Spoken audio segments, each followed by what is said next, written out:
Wi-Fi, which we all know usually works in a small room like this, but then be able to push it down within the UHF and VHF area and have Wi-Fi really go for like a really, long range, really long distance, can go through mountains and all these different things. So that's really one of the technological points that we're working with these companies, these ISPs, to really provide internet connection. Another key area that we work on is talking about how to access capital, providing them with cloud services so that they're able to really scale up some of their services. I have just a few seconds left, but I'll be happy to talk about this more. I'm going to be speaking in the next session, but hopefully this gives you a flavor on how we are tackling this problem. Thanks.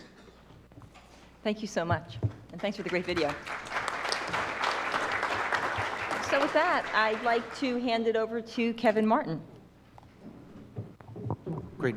Thank you all for inviting me to be on the panel this morning. And let me start out by explaining why Facebook is obviously interested in connectivity. And our mission is the power to share, and to do that, we have to make the world more open and connected. And so that's a fundamental part of what we're trying to achieve. And as the first session showed us, the problems with connectivity, whether it's here or other places, are multifaceted. And so we think that the solutions to that have to be similarly multifaceted.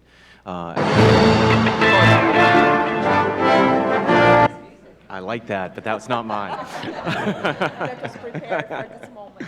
Right, but that was good. I like the emphasis. So I think the solutions to it are multifaceted as well. And so Facebook, one of the exciting things for me when I joined Facebook was just to understand just how many different efforts they're making in trying to solve the connectivity challenge. And so that we have new technologies, and we're partnering with a variety of players in the ecosystem. We partner with Microsoft in advancing the TV white spaces agenda. We have a variety of new technologies that we're experimenting with, from unlicensed spectrum to extend out the reach and connectivity for villages in India, to trying to use very high frequencies to try to increase the capacity in urban areas which are very challenged. We have our new technologies that are going to be using drones or unmanned aerial vehicles to be able to be flying over and providing backhaul services to places that are extremely remote and extremely far.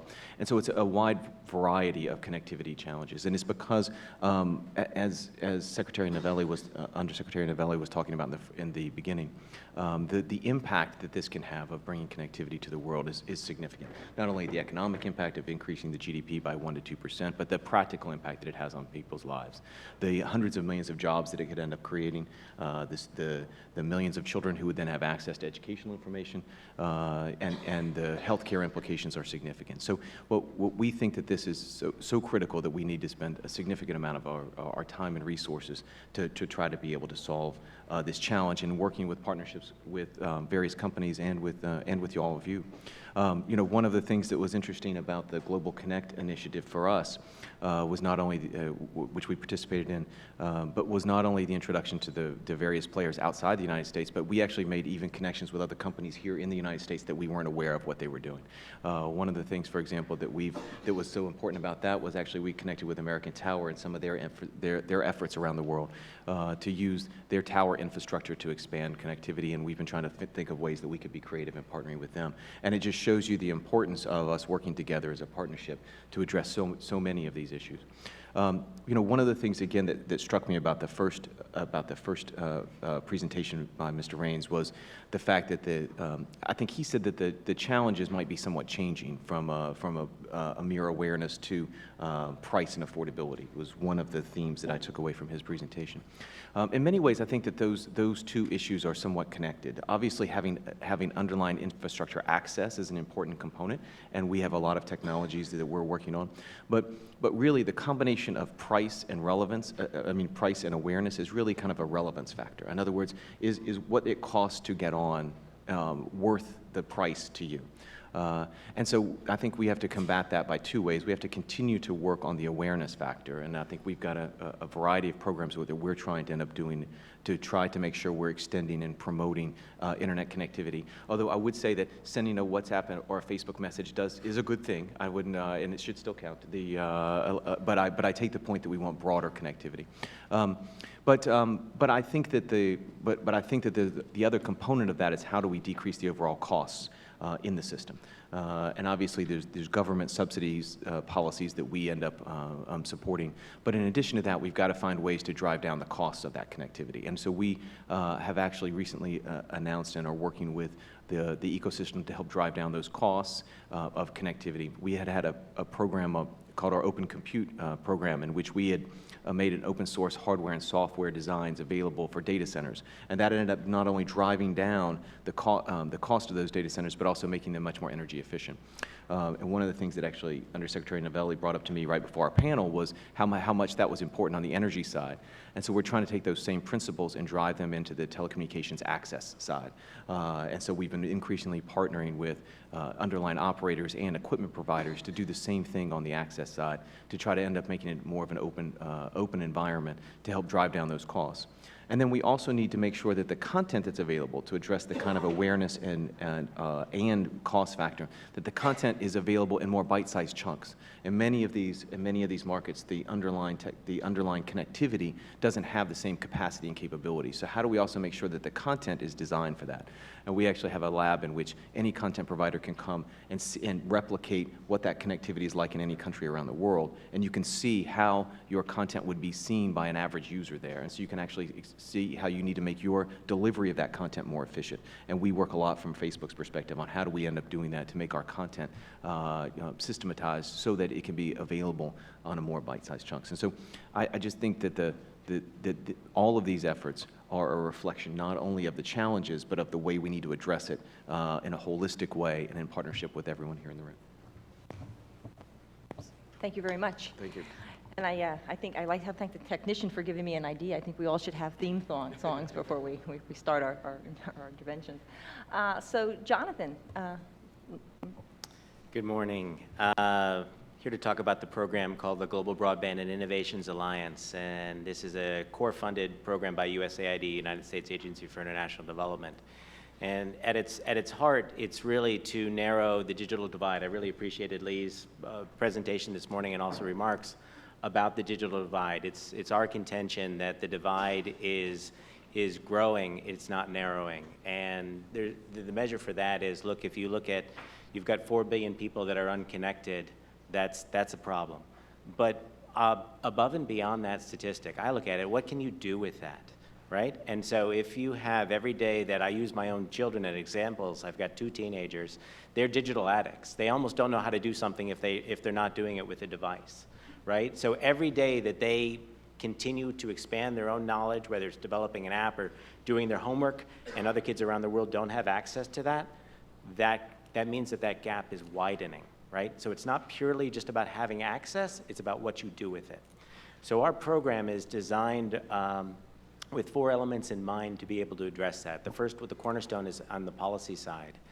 And to do that, you heard Kathy Novelli talking about national broadband strategies. So, for example, we're working with the Zambian government.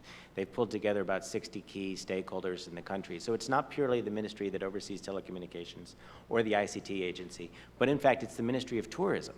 It's the Ministry of Education. It's also the private sector mobile network operators that are all key stakeholders. Because unless you have the entire country that's pulling for broadband to go everywhere, you're not doing your plan right. We also work with universal service funds. So with our partner Integra, we help to work with the Nigerian government to release about $23 million. Right? So this helps to push access out to rural areas and helps to fund applications. It's worked effectively in the United States since 1936. It's working around the world and it's trying to free up those funds to allow people to be able to use it. It's also not easy. Sometimes these funds are the largest funds that countries have available to them. So the fund in Peru is roughly about $200 million, and it's actually growing rather than shrinking because they can't spend it fast enough because of corruption issues. You can put out a tender there for $300,000 or less, right? And that could be approved in roughly 1 to 2 months. But if you put out something more, it has to go through interagency committees and may never be approved in about 2 years. So then, in fact, they've got a great fund, but it's not working really well because it's growing rather than shrinking. So they're not being able to use their funds effectively to narrow the divide, right? So these are our policy cornerstone. At the very heart, we work with the private sector because the private sector has to build out networks. I actually didn't know that you were going to be able to play that video, but we've partnered with Microsoft on that very site in Nanyuki with Mawingu Networks. It's a phenomenal project. You really should watch the video again or even look at it online. They've done an amazing job in rural Kenya because they've gotten the usage price down to about $4 a month, right? So they brought broadband internet to areas of the country that were deemed to be unprofitable by, say, Orange or Safaricom, et cetera. So the established providers. So here you have a little startup that with Microsoft backing, with USAID funds, with other funds, and they were able to then use new technology as well as policy reform to take advantage of what we used to call beachfront property in the radio spectrum. As once TV spaces were digitized, it opened up a lot of prime real estate and radio spectrum so that people could be able to use it cost effectively as they have been doing in Kenya. So we partner with the private sector to be able to bring these networks to rural areas. There's a really interesting book that just was published with USAID support by FHI 360 and SSG Advisors. It's called Business Models for the Last Billion. I'd encourage we didn't have anything to do with it, but it's a great book, and I would encourage people to download it if you want to read about interesting models that the private sector's been pushing. Thirdly, cooperation. There's no way to get to the $1.5 billion that Kathy Novelli and Manu are working on with Global Connects without having cooperation. Our own program, we spent about $15 million. In the last 5 years, we've leveraged over $60 million. So, you know, as an example, we have a project in Kenya, a different project in Kenya where we've connected the world's largest refugee camp in the world. We only had to pay about 1/7 of the total cost. You had others like Cisco that came to the plate, Microsoft that came to the plate and be able to say, okay, let's make this work. And we had the established providers, those in fact the same ones that I was mentioning before in Orange and Safaricom, and now they're actually able to provide connectivity for all the refugees so that the refugees can now get education online. And so when they go back to, say, Somalia or where else they're from, they're able to be immediately employed. The last thing I'd like to talk about is the application side of things. I mean, this is for us, it's a real driver on what people do with it. And so, you know, if you look at like a country like Lebanon where if you buy an internet package, it's not that you get unlimited bandwidth like you do here if you go to Comcast or Verizon, right? You're going to be limited on the number of megabytes that you're going to be able to download. So when you just look at pure access issues, yes, I might have access, but I'm not able to do things in sort of an equitable manner. I'm not able to take courses online because that's going to consume too much data, and I won't be able to pay for it. So what we strive to do is to make certain that people have affordable access, but it's also competitively provided, so we have a wide variety of services. It's also fast enough to be able to do whatever you want to do to improve your lives, whether it's to bank the unbanked. We've been working on programs for digital financial services to get women to get their first bank accounts. It's all done through the phone. It's mobile money, if you will, like the M-Pesa program in Kenya. So we've been pushing this around the world as a way to get more people online as a draw, and it's a useful tool for their own lives. Lastly, I'd just like to leave you with an image. About 12 years ago, with support from the U.S. government, we helped to make Macedonia the world's first all-wireless broadband country. And then after that, we wired every single school. So I was really encouraged to hear that Tunisia, in fact, is now after the same thing. Estonia is a country that recently has done pretty much the same effort. If for countries that don't adopt this, they will lose out on a competitive basis. And I think about the Undersecretary's remark about a 10% increase in access will grow the GDP about 1.5%. Phenomenal statistic, which should convince just about every finance minister and every education minister and every prime minister in the country, as well as every parent. I also look at it in terms of a regional comparison. And so if, say, I used Zambia before, but if Zambia is advancing because they're following their national broadband plan, but Zimbabwe is not, well, Zimbabwe may get the 1.5%. In comparison terms, the Zambians move far ahead of them, right, if they've already wired and they're continuing to advance, because now kids are going to be able to take this and grow. So not only just think about that on a pure national competitive level, but since we're in a global economy, you have to put that into a global context. And I'd say that 1.5% is not enough. That's why countries can't just increase it by 10%. They actually have to go to a full 100%, and they need to do it yesterday. So with that, thank you. Thank you. And we have one speaker who unfortunately is held up in a meeting. So with that, we are going to move right to Carolina.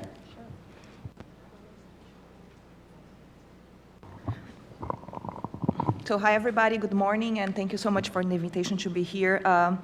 I work for Public Knowledge, as many of you know, and I think that it's wonderful to see that connectivity is actually the word of the year, if not the past 2 years, and I think this is something really good. It's better than surveillance, right? And I think that from Bono to Mark Zuckerberg to all of us, actually, we all are united on this effort. And of course, we all have our different roles coming from civil society. We want to be sure that a lot of the initiatives have some core human rights or civil liberties or whatever you want to call it, depending on which country you are from. I'm from Brazil, so it's constitutional rights.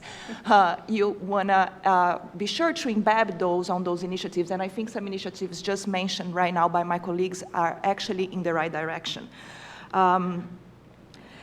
And this principle is very important in a moment that we see things like Brexit happening, right? A lot of fear is spread around the world. So this uniting people with freedom, with human rights in mind, and also giving them a purpose and showing them what's the added value that they're gonna get by connecting is really, really important, I think, in this moment of history we are now. But connection is just one step. It's a step in the right direction, but this just is the first step, right? It has to come, things that are more important than connectivity have to come with it. So here, I'm commenting on privacy and security. I think those are the different sides of the same coin. Freedom of expression, innovation. I also see them as the sides of the same coin. They all go hand in hand. And to be clear again, right, shared global connection is a shared goal, is part of public knowledge mission, not just in US, as our efforts have proven on Open Spectrum and the Lifeline program, has in developing countries. I've been working on the broadband plan in Brazil for over 10 years, trying to liberate the first funding, the fundings that all of us know, the billions and billions to broadband that are not being invested correctly, and that's the case of many countries. And our core principle here at the end of the day, and I think our previous speakers also brought that, is to connect, is to see connectivity as a mean to a goal. And the Sustainable Development Goals and the commitment of those almost 170 countries at the UN General Assembly last year made that very clear, that what we want here at the end of the day is to eliminate extreme poverty. And I think the Microsoft video and some efforts of Facebook in India are proven that we have that in mind. And what does it mean to have human rights by design? It means to have some element of openness in every layer of the internet, and that means in every initiative that brings connectivity. It means open standards, it means open APIs, it means privacy by design. There are a lot of efforts going on this, including on the W3C. It means education. Some data that Lee Rainey brought made that very clear, that people need to know what they are using that for and why. For many years, I've been working with open educational resources, and we have been using actually blogs and things like that to even make people literate, right? Learn how to write for the first time in their life. That's a very tiny example on a broader initiative we have been working on. And that's why we have been supporting and engaging Global Connect since it's been announced. We admire very much the energy of Novelli and Manu in this many months, but as we told them many times and as we been telling many times, we need to keep these principles in mind, ex ante and ex post, right? We need to think about principles that will leverage the 20 billion already committed to Global Connect by many countries and many companies, to really have in mind some principles when they are designing, but also that the results are assessed based on that principles, what people are learning, what is coming out of that connectivity initiative. And that's how we want to contribute as a civil society stakeholder engaged. There is a working group coming out of Global Connect where we are working on these principles and are trying to engage both with governments and the financial ministers and also with companies to figure out that. And even more important with the multilateral banks, because those are the ones that give the loans or grants to the countries. As you know, I don't know if you know how to work, it comes from governments. US and Germany, for example, are some of the core investors on the World Bank on these initiatives, and then the bank distributes by contracts. And at the end of the day, many of us here are lawyers. We just have to tweak a little bit the contract and then, of course, work the politics for this initiative to work. So we're going to have one big policy, but then we have top layer initiatives around education and understanding what you can do with that technology. So I think that's our role as civil society, and we're going to keep supporting initiatives like that and working hand in hand whenever these principles and things are there by design or in mind. Thank you. Thank you, Carolina, and thank you to all our speakers. So I know, Manu, you have the great job and honor to sort of highlight some of the key thoughts and concepts that came out of our lightning talk. And after that, we will try to move quickly to a open mic format where some people, we can ask questions and make some comments. So go ahead, Manu. Thanks, Karen. Just taking a step back, the IGF over its history has tackled some of the most thorniest issues in a very effective manner. Internet governance, privacy, security, and it's wonderful to see the energy, the enthusiasm, the leadership of US companies, NGOs, thought leaders in now focusing on access. And what a difference this community, the IGF-USA community, can make in really trying to extend the benefits of broadband throughout the world. And really grateful to Shane, David, the IGF-USA Steering Committee for giving the issue the prominence it deserves. When Kathy Novelli addressed the IGF-USA community last year at GW, many of you were on the panel or remember that at that time, she laid out the broad themes of the Global Connection Initiative even before it was launched. And we did that because we really value the input and the brain power in this room, and we really want to be working in close partnership with everyone as we move forward. We heard some really terrific interventions, and I will not do them all justice, but I did at least try to write down a few, I think, high-level points, and we have two rapporteurs here with the purpose of trying to provide some sort of a summary and input into the global IGF in Mexico. It was clear to me from hearing from everyone that ensuring universal access is a challenge that can't be solved by any one company or organization alone. It requires cooperation and partnership with the public and the private sectors. It's very clear that connectivity has a real impact on people's lives, economic, health, education, but that there are a number of barriers that we need to have a better appreciation of to expand connectivity that must be overcome. And we also must be making the case both to finance ministers with better data and also trying to tie the importance of connectivity with the 2030 Sustainable Development Agenda and broader goals that the international community has towards development. It was clear from hearing that there are a lot of key barriers to universal access that include lack of infrastructure, affordability, lack of awareness of the value and the relevance of being online, and that there's really no one-size-fits-all solution to overcoming these barriers. A range of different approaches is needed. For the Global Connect Initiative, we're really looking forward to continuing our very strong partnership with everyone here and in the room. As Karen knows well, we're looking forward to our next Global Connect Stakeholders event, October 4th and 5th, during the Fall Bank Fund. And we're really going to be here for most of the day and really looking forward to kind of your advice on kind of the direction that we can go with this initiative to make it as impactful and relevant as possible to the global world. So I hope that was perfect. Good job. Thank you. I know we're running a little bit late, to say the least, but we do want to have an opportunity to have an open mic session. And so in this session, basically, we're asking people to ask some questions if they have or make some very brief comments. We're asking that if people can keep them to about a minute. And please, when you do make those comments or ask your questions, can you please identify yourself, your name and your affiliation? That way we have it captured for the video and the report out. So thank you. And I don't know if we have mic runners still with us. Of our young gentleman back there. Oh. Oh. I said, just raise your hand high if you want to. Okay, we need a little help managing the queue here. Hello, thank you. Is this on? I can't tell. Yes. It's not. All right. I'm not sure what to do. I'll just project. David Soroka, I'm an author about that information. It's a question for Kevin Martin. Anybody else wants to chime in as well? Facebook tried a very interesting experiment, you might call it, on access with providing free basic internet service. I forget exactly what it was called, maybe Internet.org or something like that.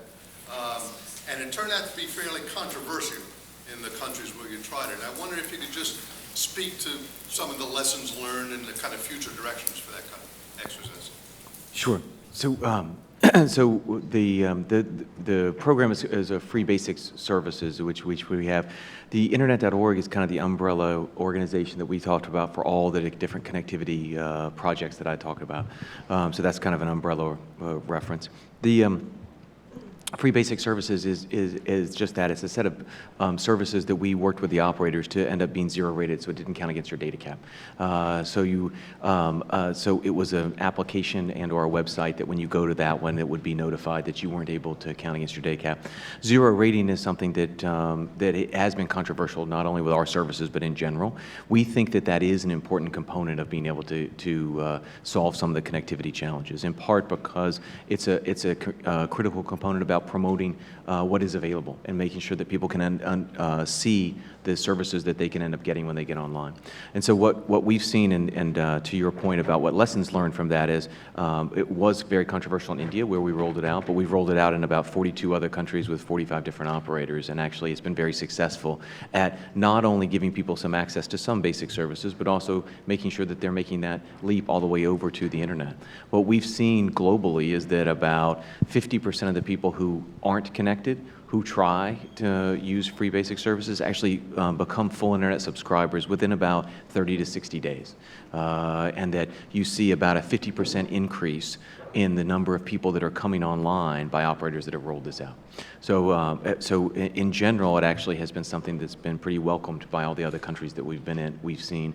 And indeed, no operator who's ever turned on that kind of a promotion has actually wanted to turn it back off, and none of them have, because they see such a dramatic increase in the number of people that are coming online through it. Like I said, the zero rating component is something that's been debated at all the policy forums. I think that many of the people have different views on it, but we do think that is an important component of making sure that people can see some promotions about what is available. Thank you. I think we had a bank of questions here. I just want to also make sure that we're catching the other side of the room here, too. So go ahead, please.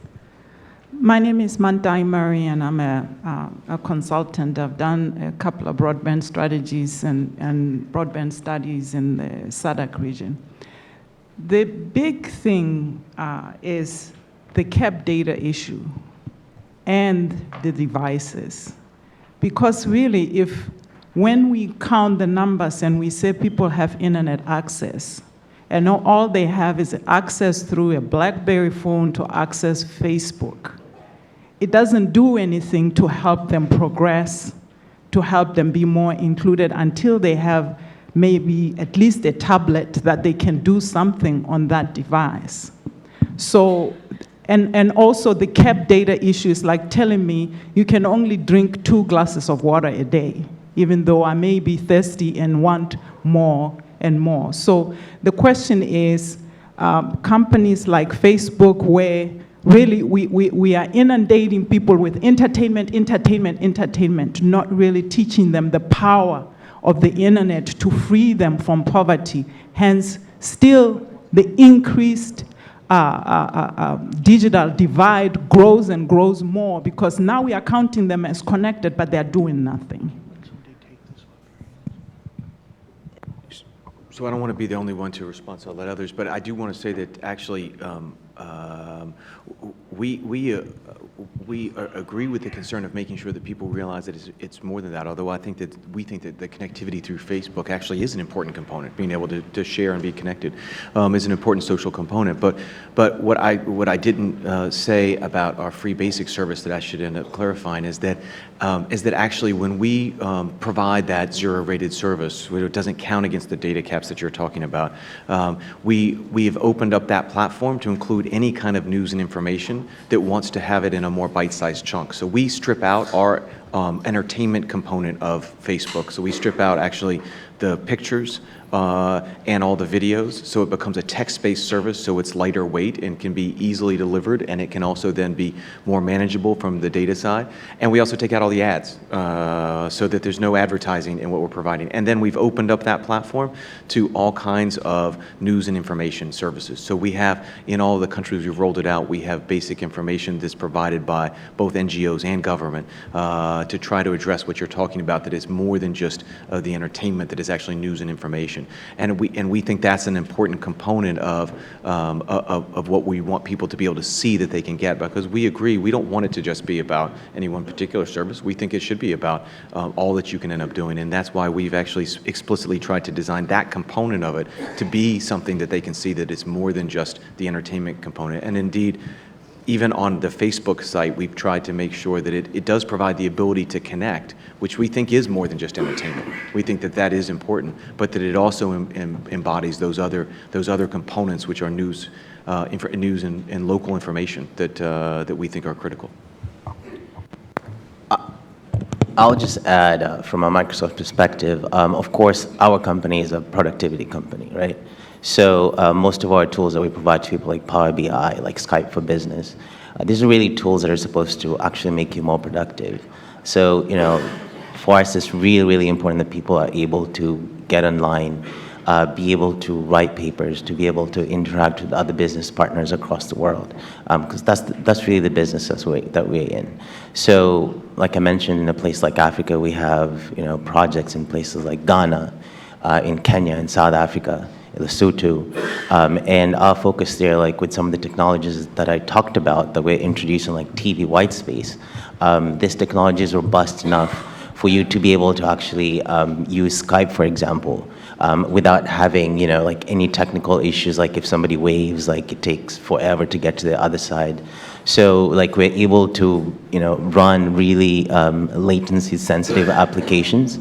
And so that's what really we're doing. And so when I played the video talking about Mawingu in Kenya, for example, this TV whitespace technology is actually able to support very, very high productive uses. And so that's really what we're focused on, because without that, we don't really think we're making much progress on our end. I appreciate your question. I used the Lebanon example. I can take that a little bit deeper. So I was out there a short while ago, and this one rural community that we were looking at had about roughly a 256K, was about as fast as you can make a download. And I try to compare that when you want to put internet into a school. It's like if you're trying to teach kids about how the human heart works. I could send them a static picture of the 4 chambers of the heart and how the blood, little arrows on which way the blood flows. Or it'd be nice to really send them a video so they could actually watch it, right? And if it's too slow or you've got data caps, you're not going to do the video, right? And so that sets up that unequal balance.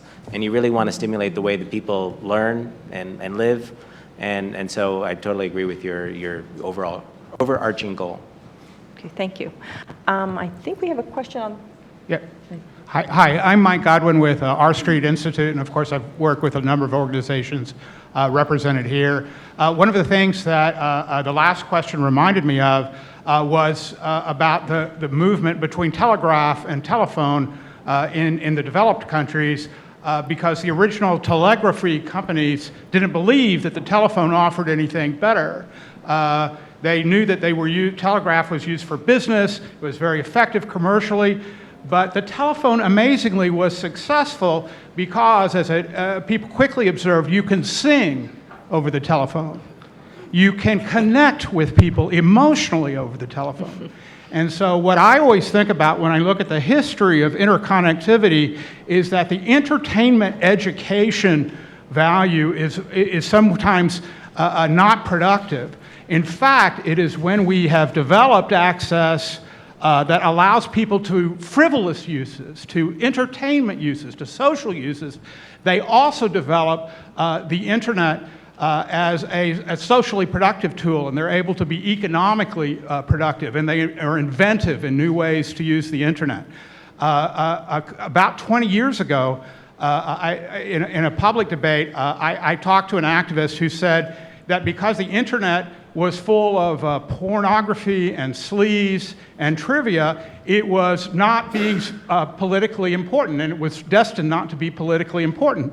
And I think we've seen just the opposite happen, because people have discovered through email and discovered through sharing photographs and discovered through sharing links and songs that they also have a tool that they can use to politically organize and to educate themselves.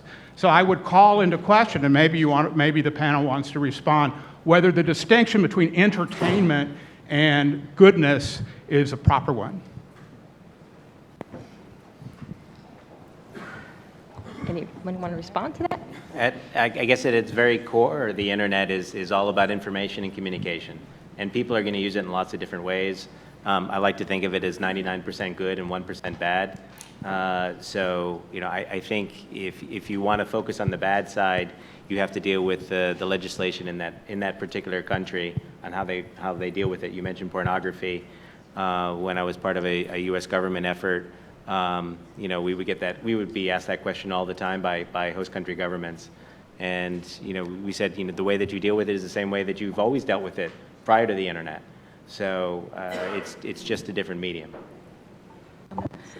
I think at the end of the day, the problem is not the internet. The problem is the people, right?